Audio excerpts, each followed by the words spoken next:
China celebrates its week-long National Day holiday. Hello, I'm Ahmed, and this is The Heat.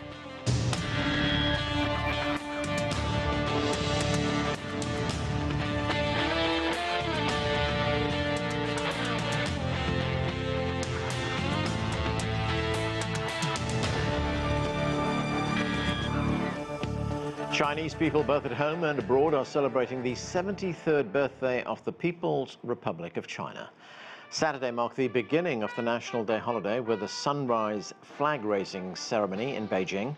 Large crowds gathered in Tian'anmen Square to watch the event. The celebrations, also known as the country's Golden Week, have brought a sharp rise in travel as many people head home to be with family. To learn more about all of this, joining me now from Beijing is Andy Mock. He is a senior research fellow at the Center for China and Globalization.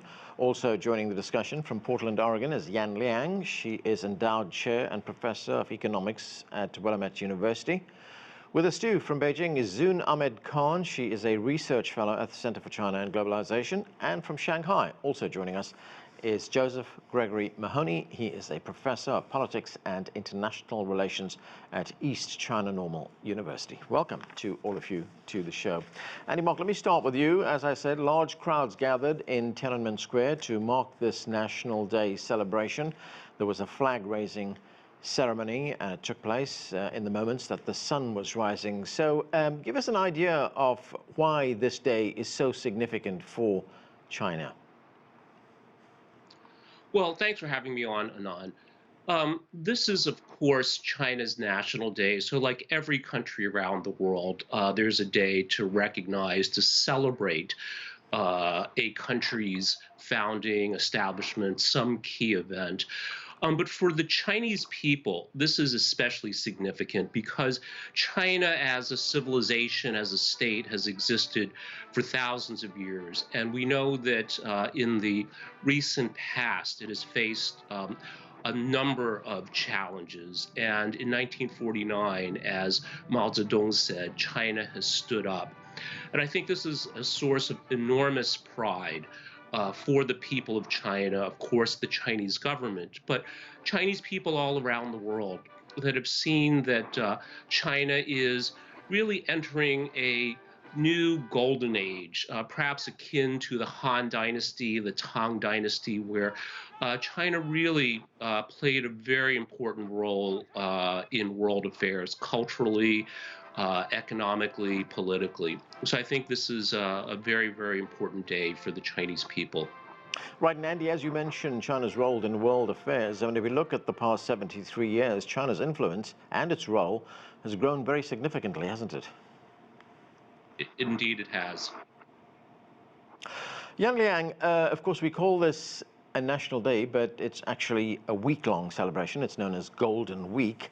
Many people, as I said, will be traveling at this time in China and from abroad as well to be with family in the country. Can you give us a sense of how China celebrates this national holiday and what it means for Chinese living abroad? Good to talk to you, Anand. I think it is right. This is the so-called Golden Week. But this year, I think there are some still COVID restrictions that basically persuade people to stay around. So it's more like a staycation for many of the residents in China. So people do celebrate. They go out for gatherings. They also celebrate it, for example, gathering at some of the significant places to witness the flag raising ceremonies and so on and so forth. But I think for people who live outside of China, we also watch the ceremonies on TV, on YouTube. But I think it is right. This is a very significant year, a very significant moment after, as we know, China has been through a pretty rough year. But I think people are still have the confidence, and they are also really celebrating this moment going forward. As you also mentioned, the speaker mentioned, this is a year when China reached the goal of a moderately prosperous society, and now the economy, the country is striking for a next transformation to reach that high level, high quality development. And Liang, of course, we saw those pictures there of that flag-raising ceremony in Beijing. So will there be similar sort of celebrations in other parts of China, in the provincial capitals, for instance? Yes, I think so. So different places, they have different ceremonies. So it's definitely a great cultural event, and also a time where people really show pride, show their love for the countries. Joseph, Gregory, Mahoney, as I said, this national holiday, these celebrations are celebrated across the country. But let's take Shanghai, where you are right now. I mean, that's a major Chinese city. It's a city that's known to many, many people around the world. How will the day be commemorated there? I mean, there's been some comparisons being made with the celebrations that we see on July 4th here in the United States. I mean, is that an apt comparison? Well, I think that because the July 4th celebrations are concentrated so much on one day, you have, your big fireworks show, especially on the National Mall in Washington, D.C.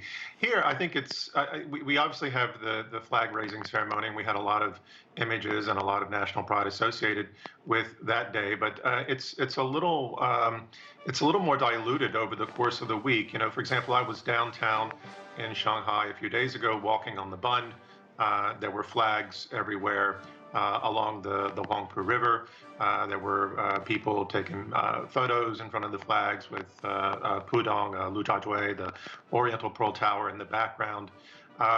Wherever you go now, you see red flags. At the shopping malls. It's very much national pride, but also a type of marketing consciousness. But we're also seeing it intersect with publicity associated with the upcoming party Congress, which, in the minds of a lot of people, these two events will be closely linked. Zoon Ahmed Khan, as Andy told us at the beginning of the show, China is an ancient civilization, a civilization that goes back thousands of years, but it's also a relatively young country when we look at the fact that it's celebrating its 73rd birthday right now. I mean, this year, of course, marks the 73rd anniversary of its founding, its modern founding. I mean, how important is this holiday in terms of generating national pride and a national identity for the Chinese? Thank you, Anand, firstly, for having me on the program. And I think, like any other country, and you also mentioned this, every country feels a sense of pride. And we are especially in a region that is celebrating around the 70th, 75th, 73rd National Day. These are all young countries, including China, but we have old histories. And especially for China, when we see, in Beijing, now I notice that a lot of people are going to the Forbidden City. They're looking at the old heritage that is still constantly a part of China. So as far as, a national day is all about uniting. It's not just about the 73 years. For China, it's definitely about the thousands of years that this country, this civilization has shared. And it's about remembering things that unite. Another factor, I think this is a moment of immense pride because China has marked a very important goal, reached a very important goal. And we have no absolute poverty in this country. Today, when we think about the conversations globally that unite us, it's SDGs, it's alleviation of poverty, it's improving living standards. So number one, people really feel a sense of pride, collective achievement. Additionally, we also see a stronger, a more engaged China with the world. Chinese people today are interested, curious, and keen to engage with the world, be it the global north, be it the global south. They are keen to understand others, and they're keen to play an increasingly important role as in a leadership position. And China, being a country that is so developed and also still developing in many aspects, becomes that perfect bridge. So I think this year is especially important for multiple reasons, including these. Andy, as Zoon says, the Chinese are very keen to engage with the rest of the world. Of course, there are leaders throughout the world who've sent their best wishes to China to commemorate this day. But, it's also taking place, the celebrations are taking place at a time when there is much turbulence in the world, there's much uncertainty in the world. And I'm wondering, how well is China posed to take a leading role in world affairs, not just as far as the economy is concerned, but also in terms of being that international voice that needs to be heard? No, I think that's absolutely right. the world is facing unprecedented challenges, whether this is climate change, geopolitical conflict like we're seeing in Ukraine, also the unfortunate rivalry instigated by the United States with China. But one thing I think that really this day represents is that China as an adaptive, resilient, and pragmatic country, in that it rests on a foundation of thousands of years of political wisdom, philosophy that really, I think, has profoundly impacted the world, combined with this modern socialism with Chinese characteristics, and the harnessing of market forces, which really has created this economic miracle that has lifted hundreds of millions of people out of poverty, improved the lives of billions of people around the world. When you think about everything that China supplies to the advanced Western countries, to the developing countries of Africa, everything from mobile phones to personal protective equipment, as we've seen during the COVID pandemic.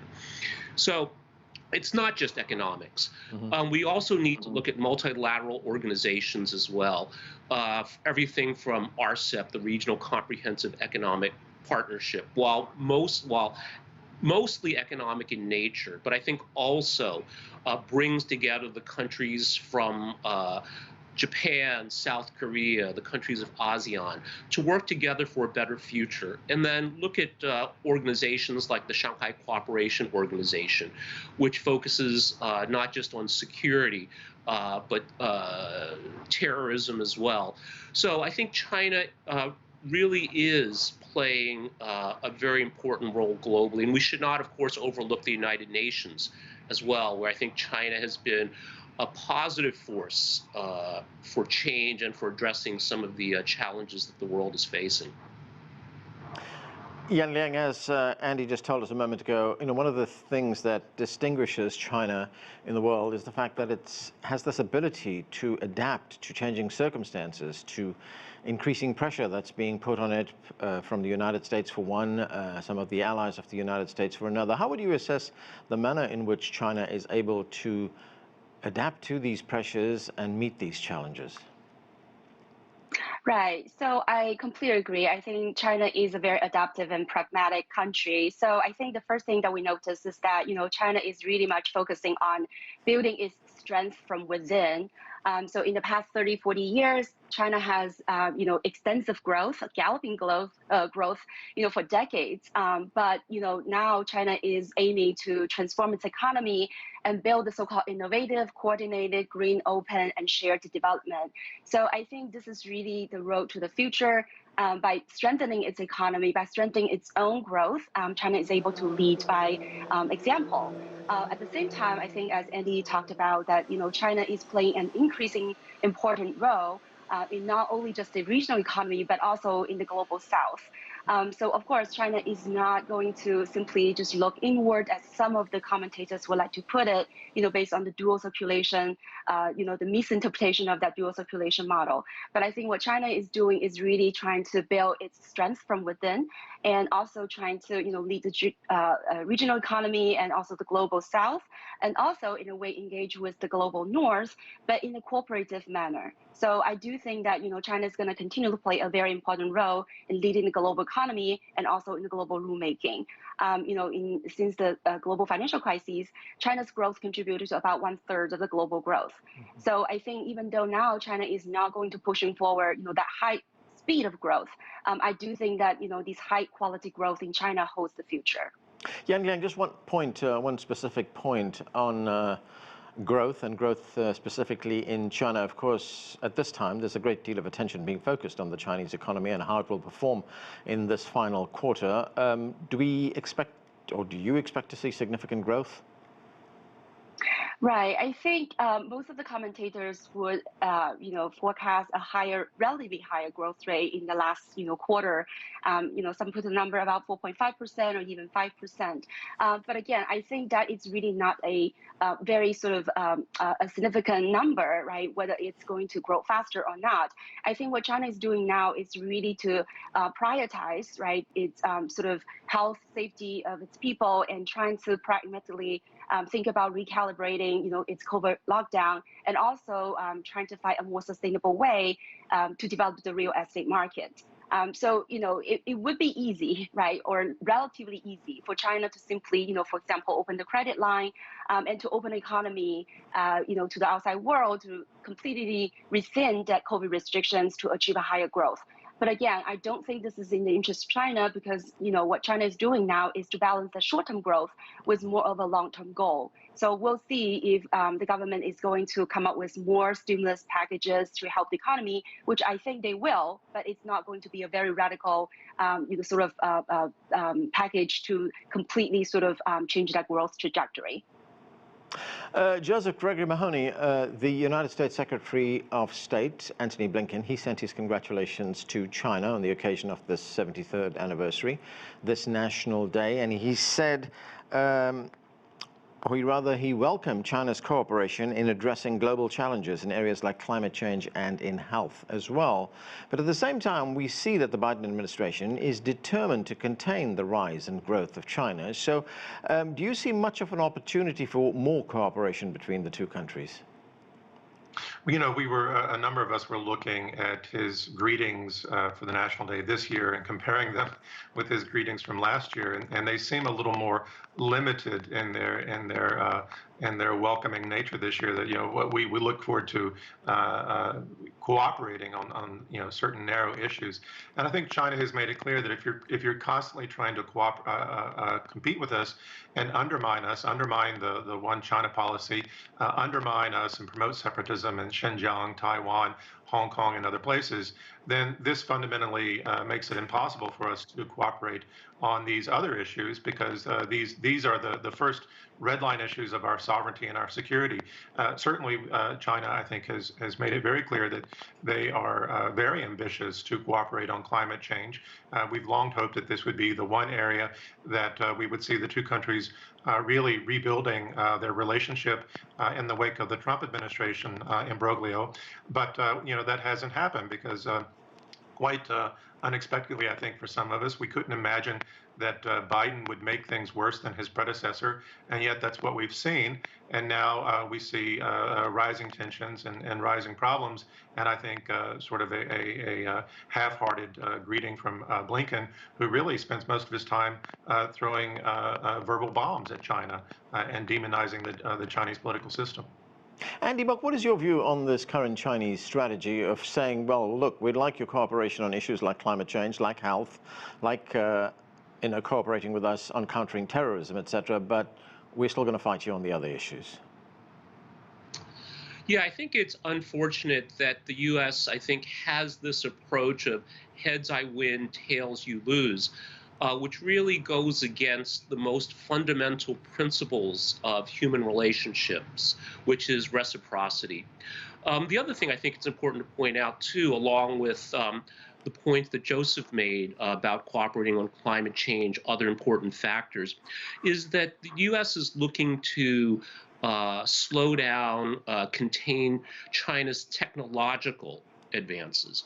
And I think this is highly problematic in that it is a kind of a neo-Ludditism, in that what the U.S. is effectively saying is we're not going to let anyone advance technologically, that the world can only advance at the rate that the U.S. can move ahead from a technological perspective. And that really does a disservice for everyone in the world. And in particular, we see the enormous investments that China has made in STEM education, science, technology, engineering, math, education from high school to college to graduate, postgraduate, that really China is becoming an engine of global innovation, whether that's in semiconductors, genetic engineering, material sciences, space exploration. And by looking to hold China back, the U.S. really is doing the entire world a disservice here. Zoon Ahmed Khan, in his address to the United Nations just a few days ago, the Chinese State Councilor and Foreign Minister Wang Yi, he made a very strong case for peace and development. Let's listen to some of what he had to say. Peace is crucial for our future, and it underpins common security of all countries. Turbulence and war can only open Pandora's box, and he who instigates a proxy war can easily get himself burned. Pursuing one's own absolute security can only undermine global strategic stability. We must address differences by peaceful means and resolve disputes through dialogue and consultation. So, Zoon, if we look at what's going on right now, I mean, the conflict in Ukraine is still raging on. It's having a very big impact on food prices, on energy prices. It's hitting developing countries particularly hard. So how important was that message for China's leadership in the world to stress peace, cooperation, development? I think, Anand, this is really in line with the way China has conducted itself over the decades, and it's also part of Chinese philosophy and wisdom. We have to think long term. We have to think holistically. I'll give another reference. You know, even TCM, traditional Chinese medicine, is about how the whole body is connected, and it is really in that way that the entire world is interconnected. So for China to stress on this is very timely, and it's very significant, because this is in fact how a majority of countries think in the world. We realize that regions rise, prosper, and perish together. We realize that even if you look at the Shanghai Cooperation Organization, it focuses on security, but it is multidimensional. It simultaneously focuses on economic cooperation, connectivity, cultural exchanges, people-to-people exchanges. And for China, I think they recognize one war, like you said yourself, we are all feeling the brunt of this war that is ongoing in Ukraine. And we realize countries that are stoking the tensions further versus countries that are saying we all need to sit back and recognize a reconciliatory attitude. This is the only way forward. It is the only way that can help both obviously Russia, Ukraine, and the world at large. So for China, I think this message is not only timely, but it resonates. It's resonating with the majority of countries and people in the world.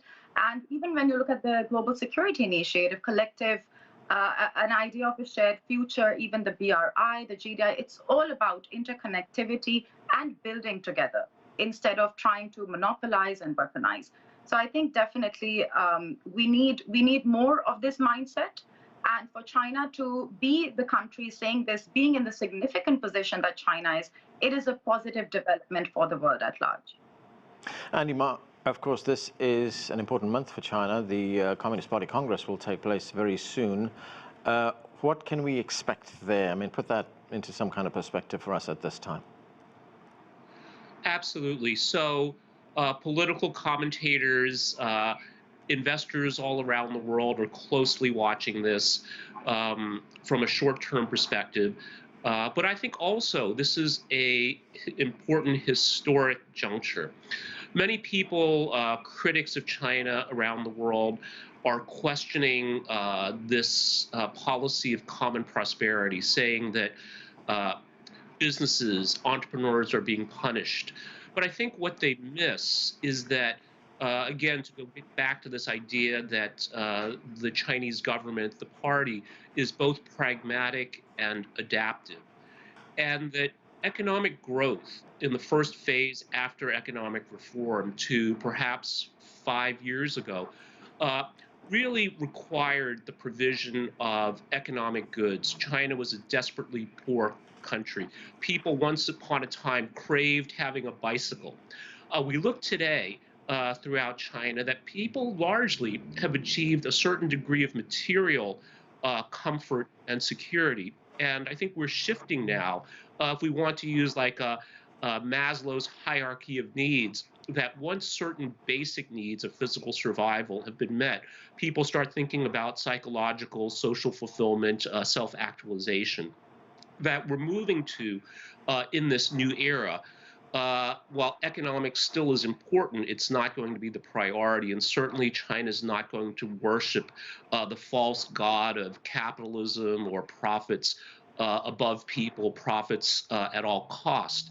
That really to provide a better life for the Chinese people requires an economic engine, but that cannot be what drives the ship, as it were. So I think that's one thing to keep an eye on in the upcoming party Congress and the years to follow. Liang, we've talked many times on this show about the Chinese economy. Of course, it's an evolving economy. It's a very dynamic economy, and we've talked about China's efforts to reform the economy, to open up. So in terms of that, what are you expecting from the party Congress?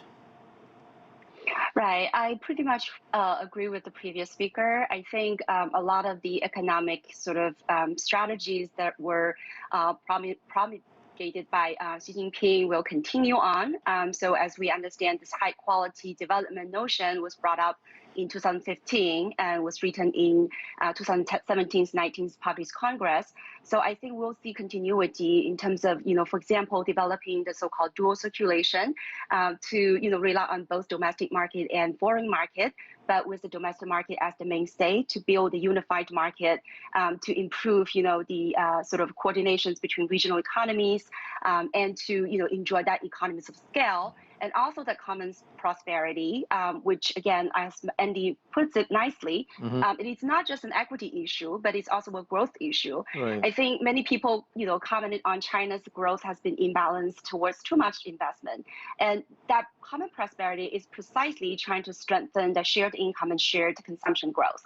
When it comes to open up, I think China has demonstrated through a series of actions, signing the RCEP, applying for the CPTPP, and also work to host many import-export trade fairs, and also work with European countries to put forth new trade and investment agreements and so on and so forth.